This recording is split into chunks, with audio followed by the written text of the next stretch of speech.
Yo, what's up, my people? From wherever you're watching us or listening to us from, this is your boy Steven or Oburu Ogechi Babu. And today I happen to be the main man in this game. So I came in with my brothers here, and of course, you're tuned into Jofuasia Media. And of course, representing for Compact Records is none other than Steve O. But nilisema mnanita Oburu Ogechi Babu. Yeah, so I have my brothers in the house today, and maybe we give them time and say who they are and what they do. Then we have this conversation. It's going to be lit because these are my childhood friends who turned into superstars. Karibuni majamaa, man. Asante. Na msiogope kizungu, hii kizungu mtaani mnamsena kunipiga mangeta huko unachoma. Tajikaza tu na hivyo. All right, to you, bro. Yes, I'm Nicholas Orito Richenje. Or you can call me Nikofiti. Yeah. I am a Zumba instructor. I've been teaching Zumba for roughly 9 years. Yeah. That is what I do. Mm-hmm. Yes. What's up, everyone? They call me Reagan, and I would say I'm the CEO, Regio Integrated Solutions. Yes. Regio Integrated Solutions Kenya Limited, which is an hygiene company. Yeah. And I also do a lot of fitness because I play lots and lots of football. And I'm the greatest Arsenal fan. Great stuff. So you guys heard it, you're hearing this fast on this table. And of course, it's going to be a free flow, how we do it. So today, with apologies from our host with the most, Jane Opondo, shout out to where you are. And of course, our principal, Dr. John Sofuasia. And feel free. So Nick and Reagan, I would like us to strike this conversation, what dropped you guys into sport? Of course, people look at me and they're like, bro, you train in some refugee camp because I'll be doing some moves here, and guys are like, come on, man. So I said I'm going to bring in my boys whom we've grown up with, guys that we've shared a lot of games with. So what drove you into fitness? Both of you, but we can start with you, Nick. Right. I was born in one of the largest slums in our nation, Kibra. Yes, all of us actually. And actually, I tried all forms of fitness. I tried soccer. I tried a bit of martial arts. I tried yoga. As they always say, do all you can do till you get something you can do very well. And years later, being a dancer, I started dancing, I think. Bro, man, the moment you popped out of mama. Yes. And I tried weightlifting, but to some point, I really didn't feel it. Then one day, years later, someone introduces me to dance, and I'm like, this is my thing. Goja, bro. Yes. The weightlifting you're talking about, koni ini ugali. This is not weightlifting, it's bodybuilding, ama ni ugali. Ini Zumba. Umse ni mluya, by the way. But Zumba so coming up. Secondly, we live in times whereby a lot is happening. Yes. The foods that we are eating, man. Yes. Yeah. Yes. Stress is alive every day. You need an outlet. And fitness just happens to be one of the actually major outlets. Yes. You go, you dance, there's that hormone you release whenever you're having a good time. Yes. And fitness has always done that magic. People come dance, and after the 60 minutes of dancing, they are so happy. They are ready to go out there and have their lives.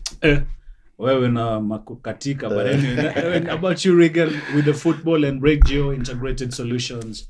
I would say that basically, from where we come from, in a ghetto setup, yes. Football is like the main sport that is, involving. Yes. And I would say from the word go, we never looked at it from, the health perspective. It was just a way of lifestyle. Yes, it was just a way of lifestyle, and it was the only way we could, meet up and socialize and, come up together. But then again, as we grew, we just realized that it was more than just the social aspect. This is the way the normal. Tutoke kwa mamiadarati na tutoke kwa kupika. Exactly. That was like the second phase of it, because all of the tournaments, all of the games that we used to play back then were all, viewed as a way of trying to get us from the street life, the addiction into drugs and all this stuff. Then as we proceeded, we later on realized that it's a way of, making us healthy. Yeah. Yes. There are so many, like if you look at the trend right now, there are so many lifestyle diseases involved. You have like diabetes, you have heart diseases, and like fitness is just a way of keeping all this at bay. No, we could actually go to the grounds on Woodley grounds. Yes. And again, at times we get there, it's so muddy. Yes. We get there, we find like we can't even use the field. Oh, and then kidogo Nick is like, bro, if this field is clogged up, see, then we do karate over there. Yes. I'm like, wait a minute. Oh goodness. Karate tena, bro. Let me ask you, what grade did you upgrade to? The Kempo Karate fitness that. Because me niliondokea. I trained with that chick. I never. You know I think it was the second class I had. Yeah. And there's this guy who was hit so hard. It was me, bro. And ended up with a black eye. It was me. Exactly. And that was it. So I used to train through osmosis. You know, they're training and you're learning, but practically you don't want to be involved. And too many movies, Jackie Chan movies. Ni fan wa Jackie Chan, alafu fan wa Commando. But now look at it this way. Yeah? Narambo. And Narambo. I mean, we could be doing a lot of things in the streets. Right. And there are a lot of encroachments lately in our fields and our, estates and everything. In the slum, really, we were advantaged that we were raised when the slum was not what it is right now. Yes, true. Yeah, and I'm thinking it's cause of maybe we had vision on what we wanted to do and stuff like that. But how is the touch with you now that you no longer live in Kibera slums? Reagan, you don't live in Kibera slums. I don't live in Kibera slums. What is the touch that we have with the Kibera slums and the upcoming generation? Maybe do you guys reach out to our brothers and sisters who are still there and try to encourage them, or how is it? Do you reach them with your networks that you guys have? Yeah, for me, I would say when I started Zumba, I just didn't want it to be Zumba like Kawaida. I wanted it to be Zumba with a purpose. Having been born and brought down there, I felt like I needed to go back. Yeah. But I used to pray and tell God, give me something that I could use. Yes. And I realized one thing, you'd agree with me, Zumba is very expensive. Like a normal Zumba shoe is 8K. Yeah. Pants alone are 10K. Yes. Or 5K or 2.5. Because the designer was, yes, right? and you know, Zumba, it's not a Kenyan thing. It's we borrowed from South America, Colombia. Yes. So every time you hear about Zumba, only the rich crew are doing it. Yes. And I said, let me take back down to the slums, to my people. And, you know, we are very musical. We love dancing. Yes. And I remember the first time we did it with the kids, we had like 500 kids and you could see how happy they were dancing. Yes. Then I met women. You could see how happy in fact, for us, we've always used Zumba as a tool to reach out to them. As we always say, yes, sometimes you have to give people what they want so that you can get an opportunity to give them what they need. Yes. So when you dance with these people, after wait, 6 years, you have to give them what they want before you. Yes, so that you can get an opportunity to give them what they need. Bro, squeeze and it has really worked because you sometimes when you talk to these mamas, these kids, like you meet them and you start talking to them, they won't talk to you. But when you throw music right there and they dance, it's a good icebreaker. Yeah. Now you can share a lot. And not only that, through that, we've mentored many boys and girls from the slums. That's now nice. They're earning through Zumba. Yes. Yeah. We have a girl now, she's running a gym in Guinea-Conakry. Wow. She's earning. We have boys, another boy is working at Village Market. And apart from that, you can see the joy that you bring people. Yes, yes. And I've always measured on working with boys and girls from the slum because I was there. I wouldn't be alive today. Yeah. But through fitness. Yeah. And I said, I'm going to use the same thing to go back and bring out my people. So Zumba is making big changes down in the slum. Bro, and I can see it really. But again, let's hold on to that thought. So Reagan, with the football arrangement that they've been doing, you know, I keep on stalking my guys and I'm like, yo, bro, big up on what you're doing. So, bro, Rigo, about the Arsenal club, and this organization that I saw you guys donning Arsenal t-shirts and everything, you know, could you please maybe highlight on what exactly was that all about? Because nilifikiria hata ni Arsenal imetoka majuma. It's come through. Yeah, so no, basically it was not you alone. Like everyone kept on asking, like, you guys are going to church to pray. Yes. Like, what are you going to pray for? Yes. So basically we are a great movement. Like, we are a big movement, yeah? Yes. We are all over Africa. So the Kenya chapter is called Arsenal Kenya, which also has like sub-branches. So we have the Kasarani branch, but currently I'm a member of it's called Arsenal Lakisama Kasarani branch. Yes. So we usually have like a calendar of events throughout the year. So our first major event is always the prayer meeting, which normally happens between January and February. And basically what we go to pray for is our families and, you know, our friends. Nice. Yes, we just don't go to pray for Arsenal as a club because that's good to know. Yes. I didn't know that. So lazima mva uniform. Lazima tuvae uniform. That is our identity, you know. That is our identity. You're invited on condition that you become an Arsenal supporter. Yes. So that is normally what happens. So in addition to the prayer meetings, we usually have like charity events. Yes. The tentative calendar is yet to come out. Yes. So we'll maybe you can talk about that later. But in April, you are having like the Arsenal Africa meeting where we have like it's a set of activities that we are going to do. Yes. So we'll have countries like Nigeria. The host will be Uganda. The event will be in Kampala. That is between 7th to 9th.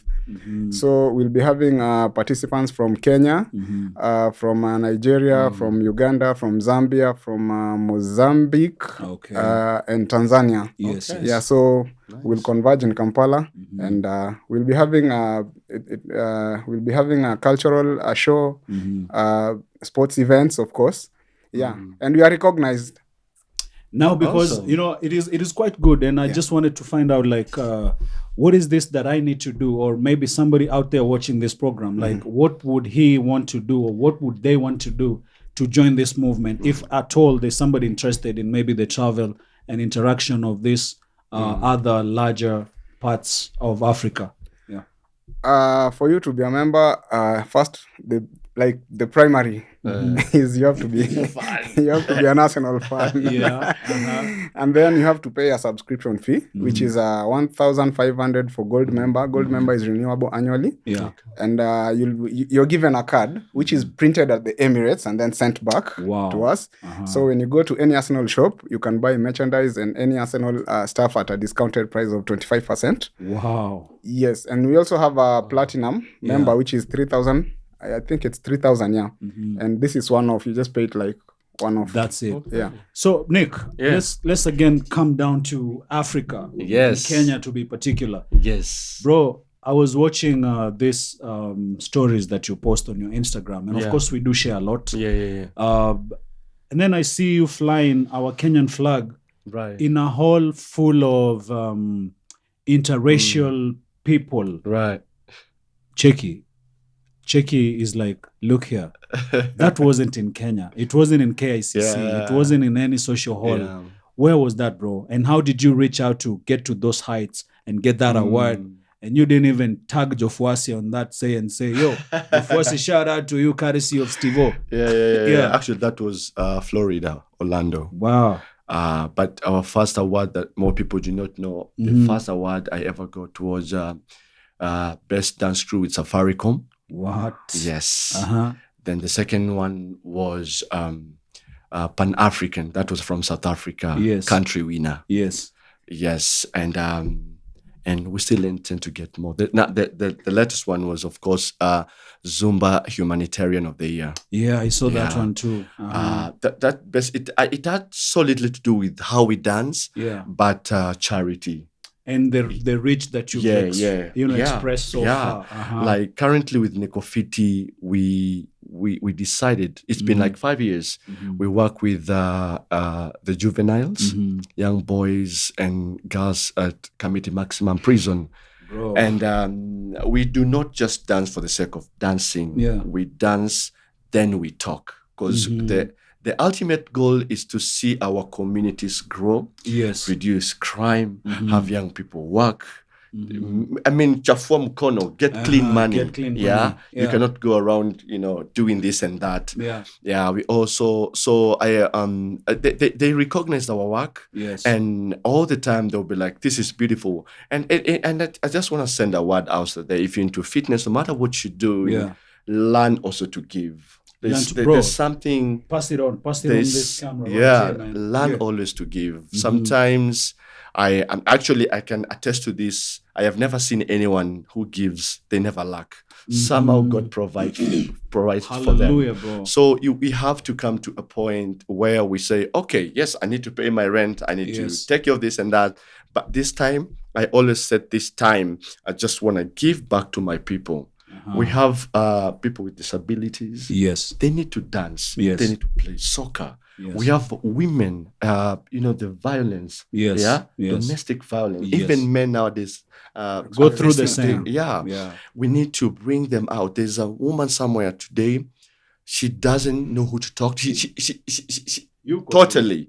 But she needs someone who can go and tap her shoulder and say, hey, do you want to talk? We've had cases, not just in Africa, but also in America, especially men committing suicide. So we're using fitness to reach out. And that's one of the reasons why also Nikofiti has always been out there. And that's how also we got the award. Wow, bro. And congratulations, really, because, I mean, what other ambassadors are we looking for if we can't get ambassadors like you doing your thing out there? So I need to now come back to unajua umtaa. Yes. We have guys who are born and raised just in the same streets that we were born and raised. And these guys still look up to their parents and look up to, people who've just made a name out of the slums and out of the streets, and now they're doing good stuff. Reagan, in your company, the one that you have for, I think it's cleaning services, right? Cleaning services. I understand that you also have done quite some tremendous jobs in terms of recruiting and employing some few guys from the slum. How is this work so far?